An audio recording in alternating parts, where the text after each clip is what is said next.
Durante 1914 a 1918, también los barcos disimulaban su presencia, pero algunos utilizaban el camuflaje para engañar al enemigo.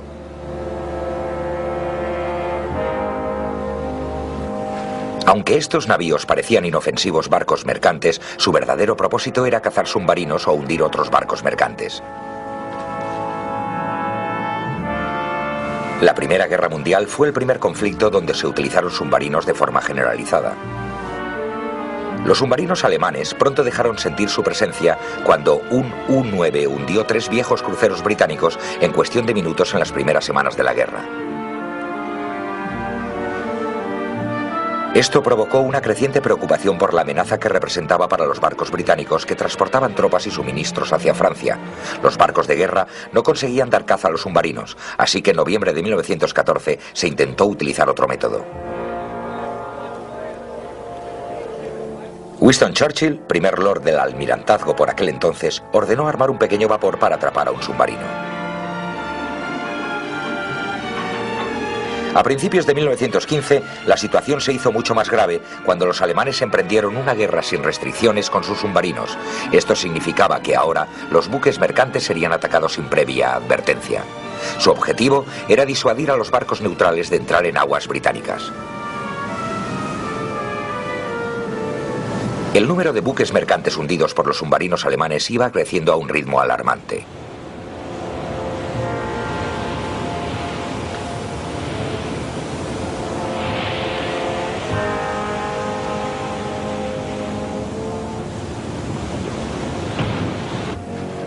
La respuesta británica fue preparar más barcos mercantes con armamento camuflado. Estos barcos eran conocidos como buques misteriosos o barcos Q, debido a que operaban desde el puerto irlandés de Kingston, actualmente Cobh, y vigilaban los accesos occidentales a Gran Bretaña.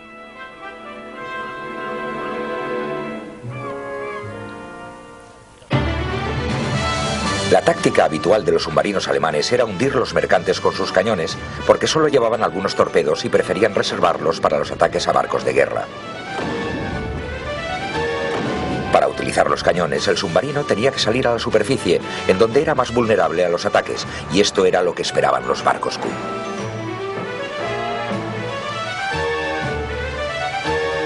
La existencia de barcos Q fue mantenida en secreto casi hasta el fin de la guerra. Estaban tripulados por miembros de la Marina del Reino Unido, disfrazados de marinos mercantes. Como barcos Q, se utilizaron muchos tipos de navío y patrullaban por la zona este del Atlántico, el Mar del Norte y el Mediterráneo, hasta 14 días seguidos en cada viaje. Otros, que parecían inocentes pesqueros, actuaban como escolta de las flotas pesqueras, que desempeñaban un papel vital en el suministro de alimentos a Gran Bretaña.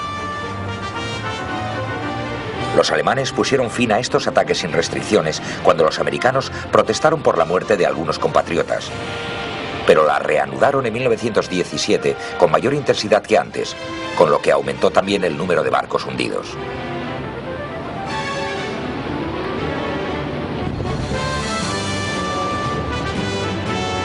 Ahora los británicos enviaban sus barcos mercantes en convoyes protegidos por buques de guerra.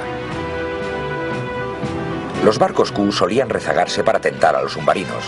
En la mayoría de los casos iban camuflados como un barco de un país neutral, utilizando como referencia el registro náutico Lloyd's.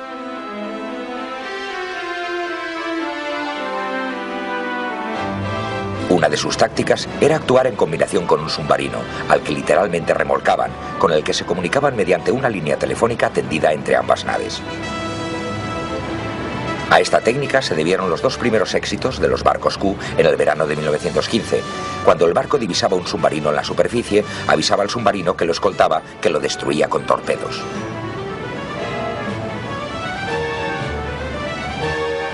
Había otra táctica que exigía unos nervios de acero. Consistía en navegar por una zona donde se sabía que operaban submarinos alemanes. Cuando se divisaba un submarino en la superficie, la tripulación fingía asustarse y parte de ella se embarcaba en los botes salvavidas. Una vez hecho esto, cuando el submarino estaba a su alcance, descubrían los cañones, izaban la enseña blanca para mostrar que era un barco de la Marina Británica y abrían fuego.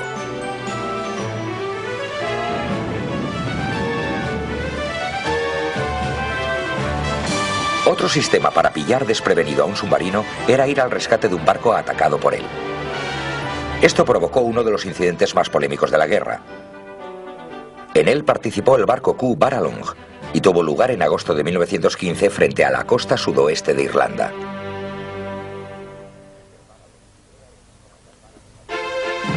El capitán del Baralong era el excomandante de submarino Geoffrey Herbert. Herbert había oído por radio que el barco de vapor Nicosia estaba siendo amenazado por un submarino alemán. También sabía que un submarino había hundido el transatlántico Arabic el día anterior en la misma zona y rápidamente se dirigió hacia allí.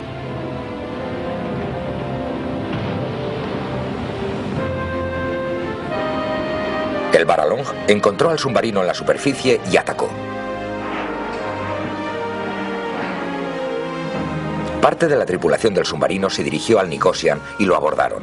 Herbert, a su vez, también envió a su grupo de abordaje que mató a los alemanes en la bodega.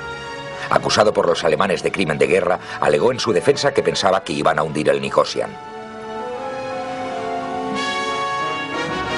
Durante 1916 los submarinos alemanes refinaron sus tácticas y empezaron a dar caza a los barcos Q, hundiendo a algunos de ellos.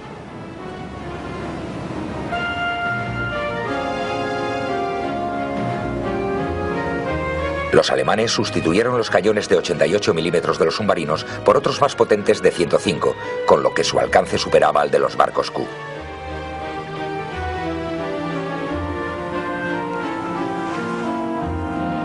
Además, los submarinos alemanes empezaron a utilizar torpedos con mucha más frecuencia y se hicieron expertos en identificar los signos que revelaban la existencia de cañones disimulados en el casco y la superestructura de los barcos Q.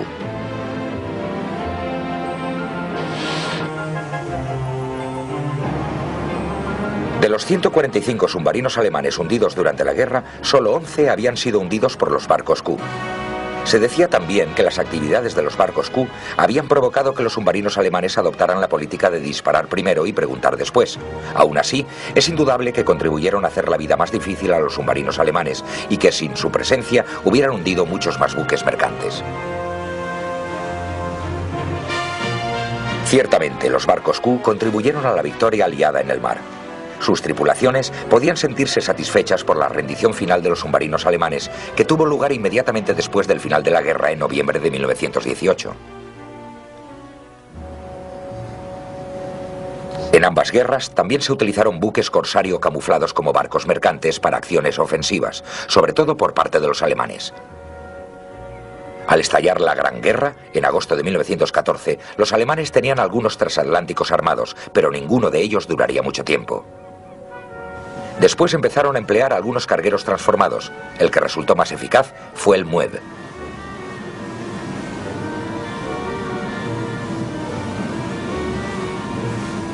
Durante su primer viaje en el invierno de 1915 al 16, dio cuenta de 14 barcos aliados. La mayoría de ellos, incluyendo un viejo barco de guerra británico, fueron hundidos por las minas que ponía. Un año después, el MUEV emprendió una segunda expedición. Camuflado como un barco suizo neutral, consiguió internarse en el Atlántico, donde enseguida empezó a hacer estragos. Utilizaba sus cañones para obligar a los navíos a ponerse al pairo. Entonces, enviaba un grupo de abordaje a tomar posesión del barco.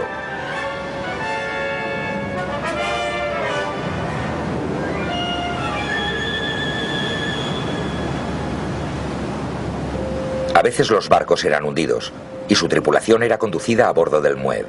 Si la carga era útil, el navío era enviado a Alemania con la tripulación capturada.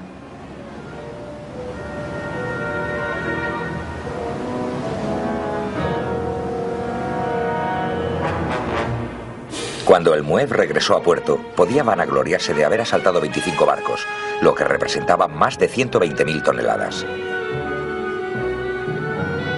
Posteriormente, la navegación en convoy frustró los propósitos de estos buques corsario, que tuvieron muy pocos éxitos más durante la Gran Guerra. A pesar del éxito del MUEV y de otros buques corsario, en 1939 Alemania no tenía barcos armados entre su flota mercante de 250 barcos de más de 5.000 toneladas. De hecho, los ataques alemanes contra los barcos aliados fueron efectuados inicialmente por barcos de guerra. Entre ellos había pequeños acorazados, como el Graf Spee y el Almirante Scheele. El alto mando naval decidió, sin embargo, convertir 12 barcos mercantes en buques corsario. Uno de los más típicos fue el Atlantis, que aquí puede verse camuflado como un barco noruego. Su principal armamento eran 6 cañones de 150 milímetros y su tripulación estaba compuesta por 350 hombres. Los buques corsario también llevaban aviones de observación para localizar potenciales objetivos. Algunos también podían utilizarse como minadores. El Atlantis llevaba 92 minas, pero otros buques corsario llevaban muchas más.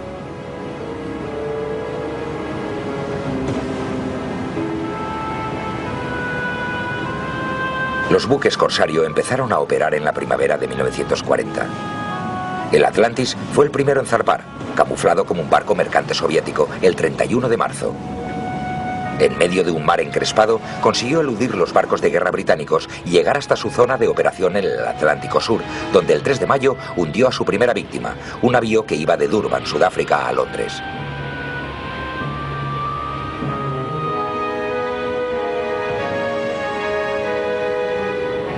De los otros 5 buques corsario que componían la primera serie, el Comet fue el que hizo la expedición más notable.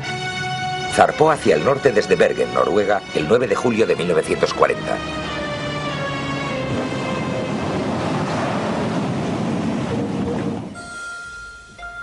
Pretendía llegar al Pacífico por el paso del Nordeste y el estrecho de Bering. Pero antes el Comet haría escala en Murmansk, donde se reuniría con un rompehielos soviético. Este le ayudaría a atravesar el paso del Nordeste, que aún estaba parcialmente helado.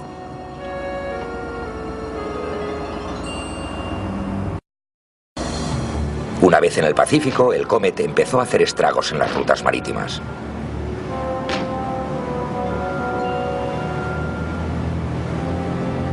Un navío tras otro caían víctimas de sus cañones.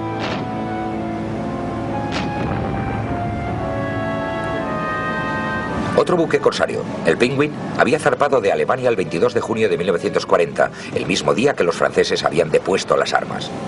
El Penguin siguió la ruta convencional del Atlántico. Bajo el mando del capitán Felix Kruder, tenía órdenes de operar en el Océano Índico frente a las costas de Australia y el Antártico. Transportaba 300 minas, que iban a ser colocadas frente a las costas australianas y en la costa oeste de la India. A principios de julio estaba en medio del Atlántico. A pesar de saber que se trataba de una larga y peligrosa misión, la tripulación aún fue capaz de disfrutar celebrando el paso del Ecuador.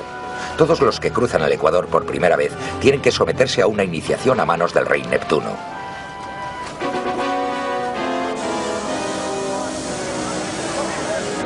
Fue un breve pero necesario respiro que alivió la tensión a la que estaban sometidos. El Penguin hizo su primer contacto frente a las costas de Isla Ascensión el 31 de julio, cuando se encontró con el navío británico Domingo de Larrinaga.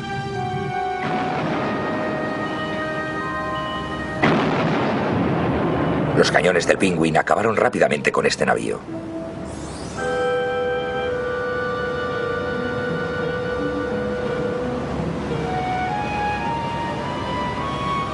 La tripulación fue llevada a bordo del buque corsario.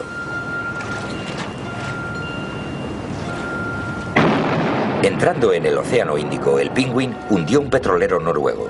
Sus víctimas se fueron sucediendo rápidamente. Los británicos, verdaderamente alarmados, organizaron intensas operaciones aéreas de búsqueda para localizar tanto al Penguin como el Atlantis, que también estaba entonces en el Océano Índico.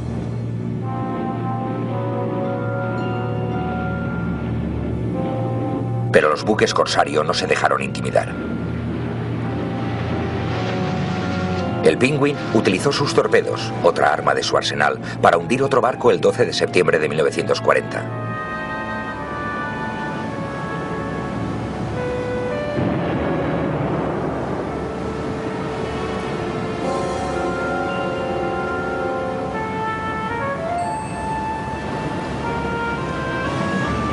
Después se dirigió hacia Australia. Para entonces ya había reunido un gran número de prisioneros y el capitán Kruder decidió enviarlos a Alemania en un petrolero noruego que acababa de capturar. Después Cruther empezó a poner minas frente a la costa este de Australia, entre Newcastle y Sydney, y luego más hacia el sur, frente a las costas de Hobart, Tasmania.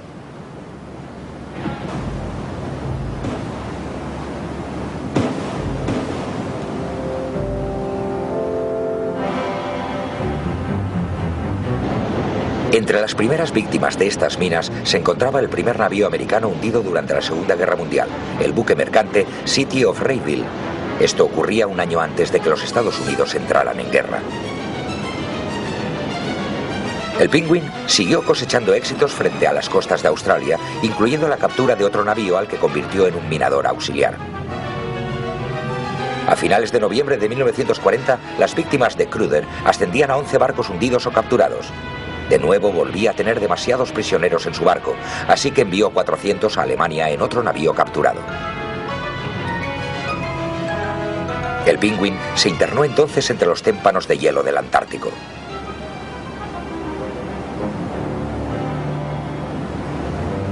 Su objetivo era la flota ballenera noruega que operaba en aquellas aguas.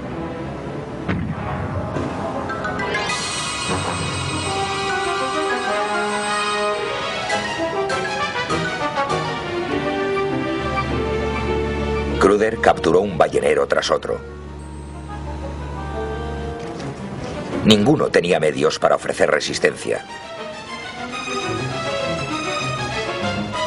Al poco tiempo, el Penguin tenía nada menos que 14 balleneros en su haber. Pero los británicos habían localizado y hundido los barcos alemanes que se encargaban de llevar los suministros a los buques corsario. Prácticamente todos los barcos mercantes navegaban en convoy, y los que no lo hacían se mantenían lejos de las principales rutas marítimas. Se desplegaron más barcos de guerra. Debido a las numerosas patrullas aéreas, para los buques corsarios cada vez era más difícil pasar desapercibidos.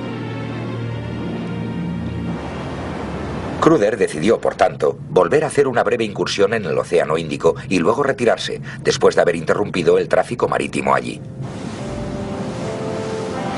En su ruta, el Penguin adelantó al acorazado Admiral Scheer, que también estaba realizando una eficaz campaña contra el comercio marítimo.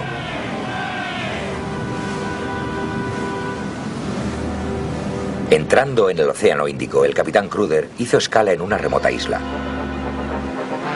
La tripulación pudo estirar las piernas después de una larga temporada en el mar. Pero lo más importante era reponer las reservas de agua fresca del Penguin, que estaban casi agotadas.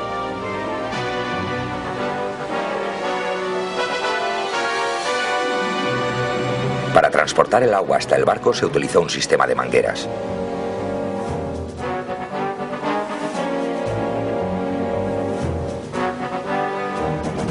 Una vez terminada la operación, el Penguin zarpó de nuevo. El 25 de abril de 1941, el Penguin localizó al Empire Light de 6.800 toneladas que hacía la ruta de Madrás, India a Durban. Una vez más, sus cañones dispararon y enviaron el barco al fondo del océano.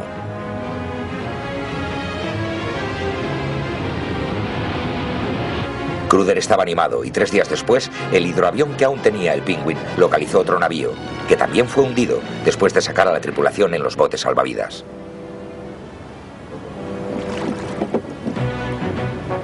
El 7 de mayo, el hidroavión divisó un petrolero cerca de la entrada del Golfo Pérsico. El Penguin lo atacó.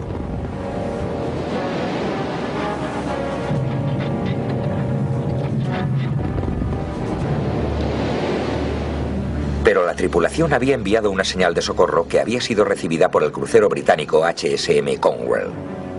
El Conwell se dirigió rápidamente al escenario del último triunfo del Penguin.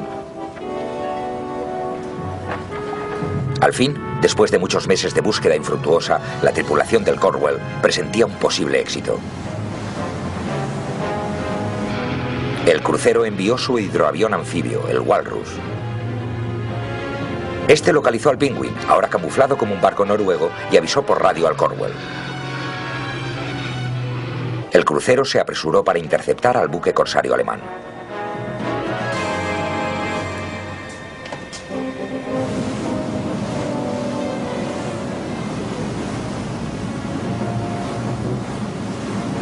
La llamada del Cornwall no tuvo una respuesta satisfactoria y Cruden supo que no podía escapar.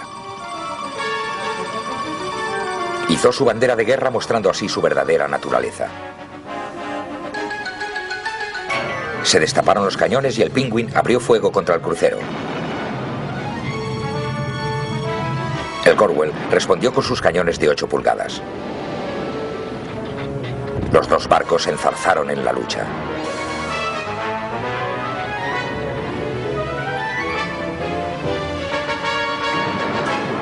Pero la superioridad de la potencia de fuego del Cornwall era evidente.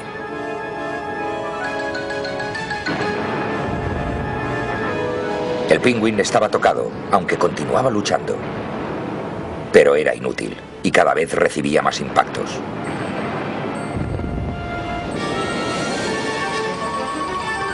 Cruden ordenó a sus hombres que abandonaran el barco. Los supervivientes fueron recogidos por la tripulación del Cornwall. Cruden se negó a abandonar el Penguin, que ya estaba en llamas. Mientras tanto, la operación de rescate continuaba.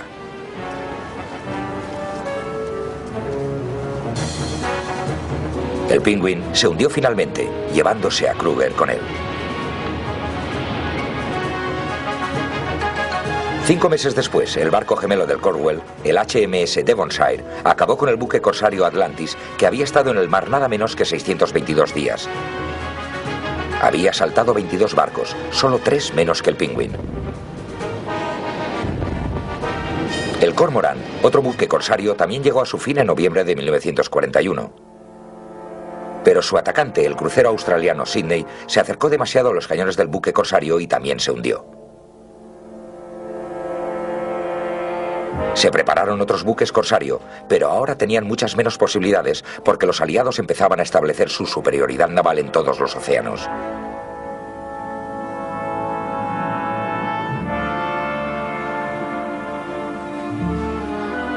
Los destructores británicos acabaron con el Comet en octubre de 1942, al comienzo de su segundo viaje.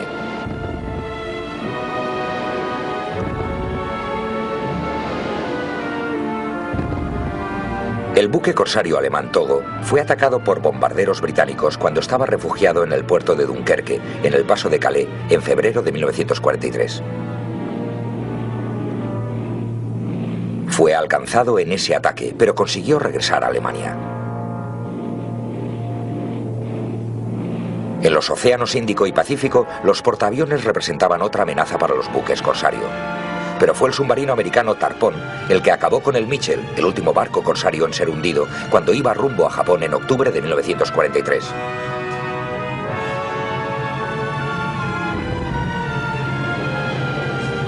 Así, uno a uno, todos los buques corsario alemanes fueron llegando a su fin, pero en 3 años habían hundido o capturado barcos que representaban un total de más de 500.000 de toneladas.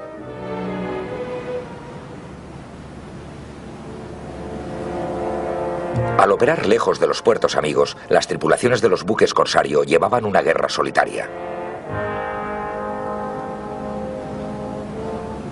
Pero lo hacían por espíritu aventurero y con la convicción de estar desempeñando un importante papel en la lucha de su país. También las tripulaciones de los barcos Q británicos de la Primera Guerra Mundial tenían que tener unos nervios de acero para llevar a cabo su arriesgada guerra contra los submarinos alemanes.